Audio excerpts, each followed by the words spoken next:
യഥോധർമ്മ തതോ ജയ. ഭക്തസജ്ജനങ്ങളെ പ്രണാമം.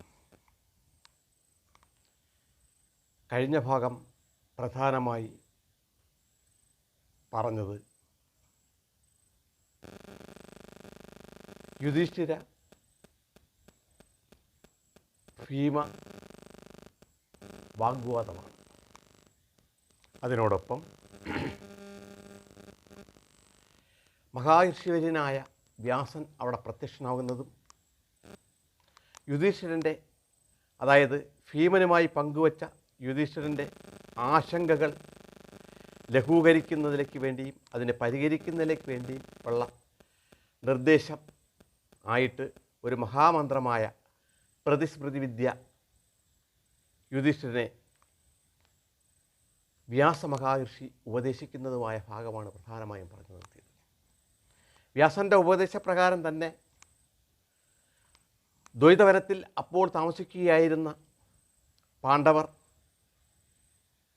ദീർഘനാൾ ഒരേ പ്രദേശത്ത് തന്നെ താമസിക്കാൻ പാടില്ല എന്ന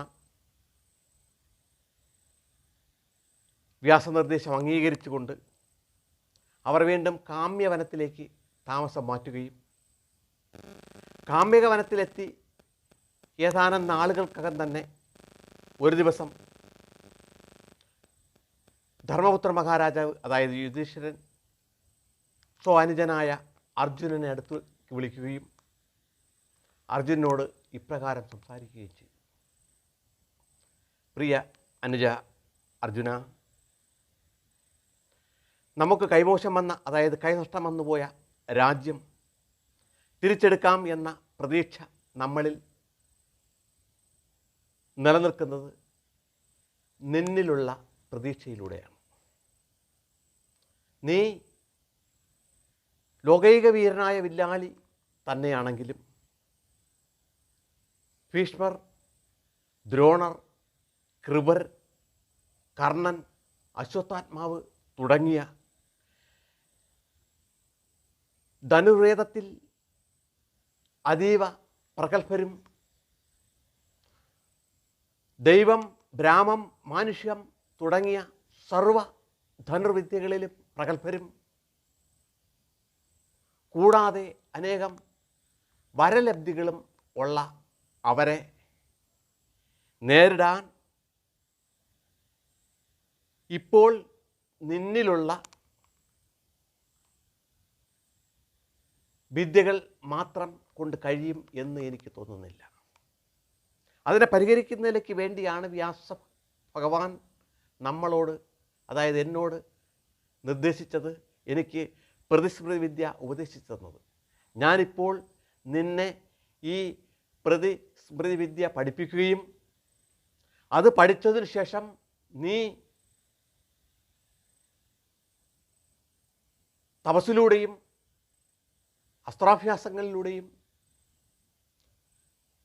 പ്രഗത്ഭരായ ദേവന്മാരിൽ നിന്ന് അതിശ്രേഷ്ഠമായ പുതിയ ആയുധങ്ങൾ വാങ്ങുകയും അത് പ്രയോഗിക്കാനുള്ള വിധങ്ങൾ പഠിക്കുകയും കൂടെ വേണം.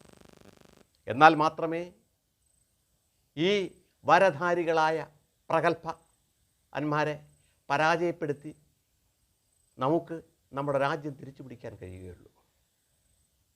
ആയതിനാൽ എത്രയും പെട്ടെന്ന് തന്നെ നീ ആ ദൗത്യം ഏറ്റെടുത്ത് മുന്നോട്ട് പോകണം.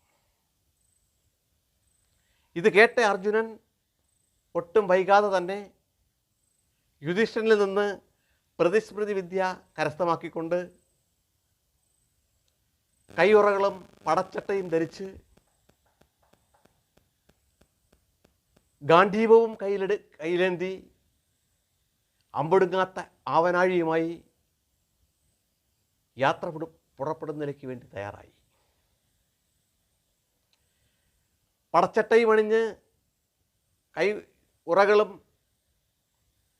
ആയി വില്ലാളി വീരനായി നിൽക്കുന്ന അർജുനനെ കണ്ട് ദ്രൗപദി അടുത്ത് വന്ന്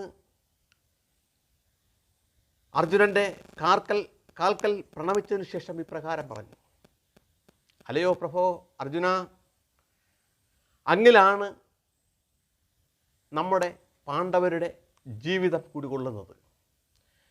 നമ്മൾ ജീവിക്കണോ മരിക്കണോ, രാജ്യം തിരിച്ചെടുക്കണമോ, എന്ത് ചെയ്യണം എന്ന് ഇത് അങ്ങയുടെ പ്രാഗൽഭ്യത്തിൽ നിന്നാണ് നമുക്ക് നേടേണ്ടത്, അറിയേണ്ടത്. ആയതിനാൽ അങ്ങിൽ ഞാൻ അഭിമാനി ആണ്. അങ്ങയെ പിരിഞ്ഞിരിക്കുക എന്നത് നമുക്ക് വളരെ വേദനാജനകമായ കാര്യവുമാണ്. എന്നാൽ നമ്മുടെ ഐശ്വര്യത്തിന് വേണ്ടി അങ്ങ് തിരിച്ച ഈ യാത്രയ്ക്ക് ഞാൻ സർവ്വമംഗളങ്ങളും നേരുന്നു. അതിനോടൊപ്പം സർവ്വദൈവങ്ങളോടും പ്രാർത്ഥിച്ചുകൊണ്ട് അങ്ങയുടെ വിജയത്തിനായി പ്രാർത്ഥിച്ചുകൊണ്ട് തന്നെ നിലനിൽക്കും. ഇത് പറഞ്ഞ് ദ്രൗപദി മാറിയതിനു ശേഷം അർജുനൻ സ്വജ്യേഷ്ഠന്മാരായ ഭീമനെയും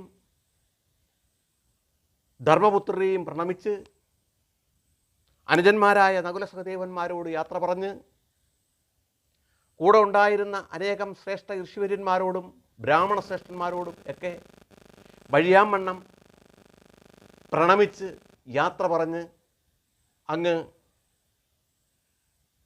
വടക്കേ ദിക്കിലേക്ക് ലക്ഷ്യമാക്കി യാത്ര തിരിച്ചു. ദിവസങ്ങളും ആഴ്ചകളും മാസങ്ങളും നീണ്ടുനിന്ന ആ യാത്ര ഒരു രീതിയിലുള്ള ശാരീരിക ക്ഷീണമോ വൈഷമ്യമോ അർജുനുണ്ടാകാതെ അങ്ങ് ഹിമാലയ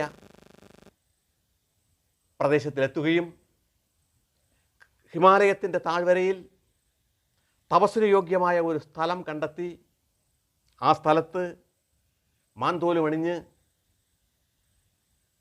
അതിഘോരമായ തപസ് അർജുനൻ ആരംഭിക്കുകയും ചെയ്തു.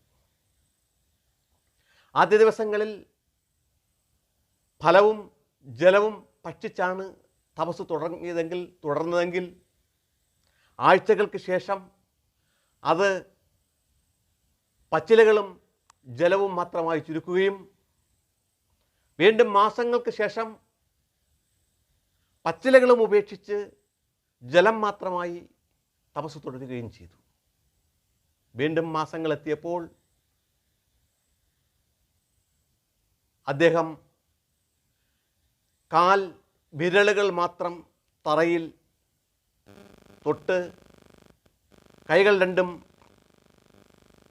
മുകളിലേക്ക് ഉയർത്തി അതിഘോരമായതും കഠിനമായതുമായ തപസ് ചെയ്യാൻ തുടങ്ങി.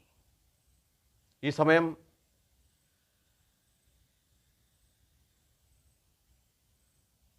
ഭഗവാൻ ഈ അർജുനൻ്റെ തപസ് ശിവഭഗവാൻ കണ്ടിരിക്കുകയും കൂടെ ഉണ്ടായിരുന്ന ഉമാദേവിയോട്, അല്ലയോ ഉമാദേവി, നീ കാണുന്നില്ലേ അർജുനൻ്റെ ഈ ഘോരമായ തപസ്? അർജുനൻ്റെ ആഗ്രഹം എന്നിൽ നിന്ന് പാശുപതാസ്ത്രം വാങ്ങണം എന്നതാണ്. എന്നാൽ അർജുനന് സാധാരണ ധീരന്മാരായ ക്ഷത്രിയന്മാർക്കുണ്ടാകാവുന്ന സ്വാഭാവികമായ അഹങ്കാരം കുടികൊള്ളുന്നതിനാൽ അദ്ദേഹത്തിൻ്റെ ആ അഹങ്കാരത്തെ അല്പം കുറച്ചതിന് ശേഷം മാത്രമേ എനിക്ക് ഏറ്റവും പ്രിയങ്കരമായ ഈ പാശുപതാസ്ത്രം അദ്ദേഹത്തിന് നൽകാൻ പാടുള്ളൂ എന്ന് ഞാൻ തീരുമാനിച്ചിരിക്കുന്നു. ആയതിനാൽ ഞാൻ ഒരു കിരാത വേഷത്തിൽ അർജുനൻ്റെ മുന്നിലെത്താൻ പോവുകയാണ്. നീയും ഒരു കിരാത സ്ത്രീയായി എന്നെ അനുഗമിക്കുക എന്ന്. ഇത് പറഞ്ഞതിന് ശേഷം മഹാദേവൻ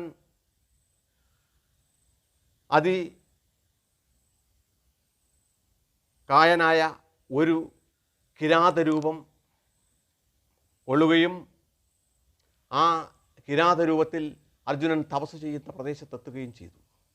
കൂടെ പാർവതീദേവി കിരാത സ്ത്രീയായി ശിവനോടൊപ്പം ഉണ്ടായിരുന്നു. അർജുനന് മുന്നിൽ എത്തുന്ന സമയത്ത്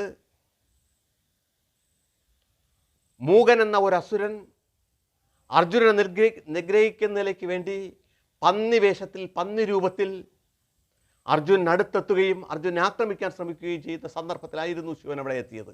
ശിവൻ ഉടൻ തന്നെ പന്നിയുടെ നേർക്ക് അസ്ത്രമയക്കുകയും എന്നാൽ പന്നി തന്നെ ആക്രമിക്കാൻ വരുന്ന വിവരം മനസ്സിലാക്കിയ അർജുനൻ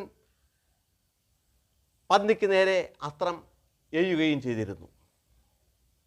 അർജുനൻ്റെയും മഹാദേവൻ്റെയും അസ്ത്രങ്ങൾ പന്നിയിൽ പതിക്കുകയും അതിഘോരമായ ഒരു ശബ്ദത്തോടുകൂടി അലർച്ചയോടുകൂടി പന്നി ആ രാക്ഷസ രൂപം പൂണ്ടു തന്നെ മരിച്ചു വീഴുകയും ചെയ്തു. ഇത് കണ്ടുകൊണ്ട് കിരാതനെ കണ്ടുകൊണ്ട് അർജുനൻ ഇപ്രകാരം ചോദിച്ചു, അലയോ അങ്ങ് ആരാണ്?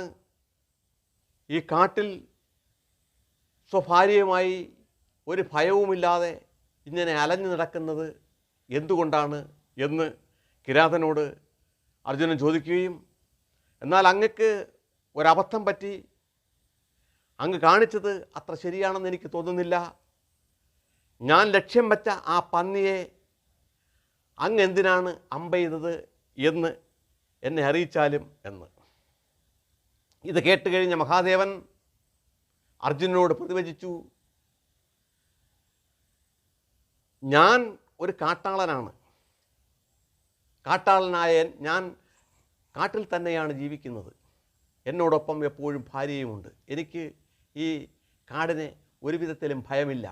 ഭയമില്ല എന്നുള്ളതിന് തെളിവാണല്ലോ ഈ പന്നിരൂപം പൂണ്ട രാക്ഷസനെ ഞാൻ ഉടൻ തന്നെ അമ്പെയ്ത് വീഴ്ത്തിയത്. ഇത് കേട്ട അമ്പെയ്ത് വീഴ്ത്തിയത് എന്ന് മഹാദേവൻ പറഞ്ഞതിന് ശേഷം വീണ്ടും ചോദിച്ചു, നിന്നെ കണ്ടിട്ട് നീ ഒരു കാനനവാസിയാണെന്ന് എനിക്ക് തോന്നുന്നില്ല. എന്തിനാണ് ഈ വനത്തിൽ ഇങ്ങനെ അലഞ്ഞ് നീ നടക്കുന്നത്? നിനക്ക് ഈ കാനനത്തെ ഭയമില്ലയോ എന്ന്. ഇത് കേട്ട അർജുനൻ മഹാദേവനോടായി പറഞ്ഞു, എനിക്ക് ഭയമോ? ചിരിച്ചുകൊണ്ട് ഇപ്രകാരം പറഞ്ഞു, എൻ്റെ കയ്യിലുള്ള ഈ വില്ല് ഗാന്ധീവമാണ്. ഈ അമ്പൊടുങ്ങാത്ത ആവനാഴിയും ഗാന്ധീവവും എൻ്റെ കയ്യിലുള്ളപ്പോൾ ഞാൻ എന്തിന് ഭയക്കണം? ആരെ ഭയക്കണം? ആ ഗാന്ധീവത്തിൻ്റെ ശക്തിയാണ് ഈ പന്നിരൂപത്തിൽ വന്ന രാക്ഷസനെ ഞാൻ കൊന്നിട്ടിരിക്കുന്നത്. ഓഹോഹോ, അത് ശരി. മഹാദേവൻ ഒന്ന് ചിരിച്ചിട്ട് പറഞ്ഞു, അപ്പോൾ നീയാണ് ഈ പന്നിയെ എഴുതി വീഴ്ത്തിയതല്ലേ എന്ന്. പിന്നെ ഞാനല്ലാതെ താങ്കളാണെന്നാണോ താങ്കൾ പറയുന്നത് എന്ന് പ്രതിവചിച്ച അർജുനനോട്, നീ കേവലം ഒരു സാധാരണ മനുഷ്യനല്ല എന്നെനിക്ക് മനസ്സിലായി. പക്ഷേ അഹങ്കാരം മാത്രമല്ല, താൻ പെരുമയും കൂടുതലുള്ള വ്യക്തിയാണ് എന്ന് ഇപ്പോൾ ബോധ്യമാകുന്നു. കാരണം ഞാൻ എഴുതി വീഴ്ത്തിയ ഈ പന്നിയെ, അതായത് രാക്ഷസനെ, എൻ്റെ ആ നിഗ്രഹ അവകാശം നീ ഏറ്റെടുക്കാൻ ശ്രമിക്കുകയാണ്. എന്നാൽ ഞാനിപ്പോൾ കാണിച്ചു തരാമെന്ന് പറഞ്ഞ് അർജുനൻ ആവനാഴിയിൽ നിന്ന് അമ്പെടുത്ത് ഗാന്ധീവം കുലച്ച് അങ്ങനെ മഹാദേവനെന്നറിയാതെ കിരാതരൂപത്തിൽ നിൽക്കുന്ന കിരാതനെ അസ്ത്രങ്ങൾ എഴുതി തുടങ്ങി. കിരാതൻ ഈ അസ്ത്രങ്ങൾ ഓരോന്നും തടുത്തുകൊണ്ടിരുന്നു. വീണ്ടും വീണ്ടും അർജുനൻ അസ്ത്രങ്ങൾ എഴുതിക്കൊണ്ടിരിക്കുകയും കിരാതൻ ആ അസ്ത്രങ്ങൾ തടുത്തുകൊണ്ടിരിക്കുകയും ചെയ്തു. അത്ഭുതമെന്ന് പറയട്ടെ, കുറച്ചു സമയങ്ങൾ കഴിഞ്ഞപ്പോൾ അമ്പൊടുങ്ങാത്ത ആവനാഴിയിൽ അമ്പുകൾ കുറഞ്ഞു തുടങ്ങി. അർജുനൻ അത്ഭുതപ്പെട്ടു. ഒരിക്കലും അമ്പൊടുങ്ങാതിരുന്ന ഈ ആവനാഴിയിൽ ഇതാ അമ്പുകൾ കുറയുന്നു. അമ്പുകൾ കുറഞ്ഞെന്ന് മാത്രമല്ല, അസ്ത്രം എയ്തെയ്ത് ആ അമ്പുകൾ പൂർണ്ണമായി തീരുകയും ചെയ്തു. എന്നാൽ അർജുനൻ ഇതിന് കാരണമെന്താണ് എന്ന് അന്വേഷിക്കാതെ ഗാന്ധീവമെടുത്ത് തന്നെ കിരാതനെ നേരിട്ടു. പക്ഷേ നിമിഷനേരം കൊണ്ട് കിരാതൻ അർജുനിൽ നിന്ന് ഗാന്ധീവം കൈക്കലാക്കി. ഇതും കണ്ടപ്പോൾ വർദ്ധിത കോപത്തോടുകൂടി അർജുനൻ വൃക്ഷക്കൊമ്പുകൾ മുറിച്ച് കിരാതനെ നേരിടുകയും അതുമെല്ലാം തടുത്തു നിൽക്കുകയായിരുന്ന കിരാതനെ വീണ്ടും ദ്വന്ദ്വയുദ്ധത്തിന് വേണ്ടി അർജുനൻ മുന്നോട്ട് വരികയും ഈ സമയം അർജുനനെ ബലമായി കിരാതൻ പിടിച്ചൊന്ന് അമർത്തുകയും ചെയ്ത സമയത്ത് അർജുനൻ ബോധരഹിതനായി നിലത്ത് വീണു. അല്പസമയങ്ങൾ കഴിഞ്ഞ് അർജുനൻ ഉണർന്നു. അർജുനൻ അവിടെ കണ്ട കാഴ്ച, അവിടെ മൊത്തം രക്തം തളം കെട്ടി കിടക്കുന്നു. ഇനിയും തപസ് തുടരാൻ എനിക്ക് കഴിയില്ല എന്ന് വിചാരിച്ച് മഹാദേവൻ്റെ ഒരു രൂപം ആ മണ്ണിൽ ഉണ്ടാക്കി അർജുനൻ മഹാദേവനെ പൂജിക്കാൻ തുടങ്ങി. വനത്തിൽ നിന്ന് കിട്ടിയ പൂക്കളെല്ലാം ഇറുത്ത് മഹാദേവൻ്റെ രൂപത്തെ, അതായത് ശിവലിംഗ രൂപം, അർജുനൻ തയ്യാറാക്കി വെച്ച രൂപത്തെ പൂജിക്കുന്ന സമയമായപ്പോൾ കിരാതൻ വീണ്ടും അവിടെ പ്രത്യക്ഷനായി. ഇത് ശ്രദ്ധിക്കാതെ അർജുനൻ ശിവലിംഗത്തെ പൂജിച്ചു തുടങ്ങി. അർജുനൻ പറിച്ചെടുത്ത കാട്ടുപൂക്കൾ കൊണ്ട് അങ്ങനെ മഹാദേവനെ ധ്യാനിച്ചുകൊണ്ട് ഇടുന്ന ഓരോ പൂക്കളും ആ മഹാദേവ രൂപത്തിൽ വീഴുന്നതിന് പകരം കിരാതൻ്റെ തലയിലാണ് വീണു തുടങ്ങിയത്.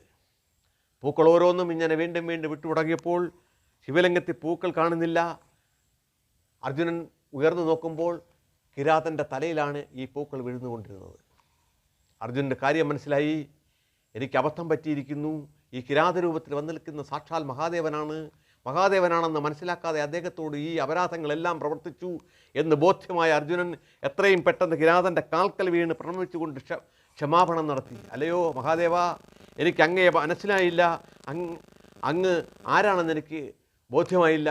എനിക്ക് പറ്റിയ അബദ്ധങ്ങളെല്ലാം അങ്ങ് പൊറുത്താലും എന്നോട് ക്ഷമിച്ചാലും എന്നെ അനുഗ്രഹിച്ചാലും എന്ന് കിരാതനോട് അർജുൻ ആവശ്യപ്പെടുകയും, ഇത് കേട്ടുകഴിഞ്ഞ കിരാതൻ അർജുനനെ പൊക്കി എഴുന്നേൽപ്പിക്കുകയും മാറോട് ചേർത്ത് പുണർന്നതിന് ശേഷം, പ്രിയ അർജുന, നിൻ്റെ യുദ്ധം എനിക്ക് തൃപ്തിയായി, നിൻ്റെ പ്രകടനങ്ങളും എനിക്ക് തൃപ്തിയായി. നിന്നെ പരീക്ഷിക്കുന്നതിലേക്ക് വേണ്ടിയാണ് ഞാൻ കിരാതരൂപത്തിലൂടെ എത്തിയത്. നിൻ്റെ ഈ തപസ് എന്തിനാണ് എന്നെനിക്ക് മനസ്സിലായി. എനിക്ക് ഏറ്റവും പ്രിയങ്കരമായ പാശുപതാസ്ത്രം നിനക്ക് ആവശ്യമാണ് എന്നതുകൊണ്ടാണ് നീ ഇവിടെ തപസ്സനുഷ്ഠിച്ചത് എന്ന് എനിക്ക് ബോധ്യമായി. ഞാനിതാ നിനക്ക് പാശുപതാസ്ത്രം നൽകുന്നു. ഈ അസ്ത്രം പ്രയോഗിക്കാൻ നീ സർവനാൽ യോഗ്യനാണ്.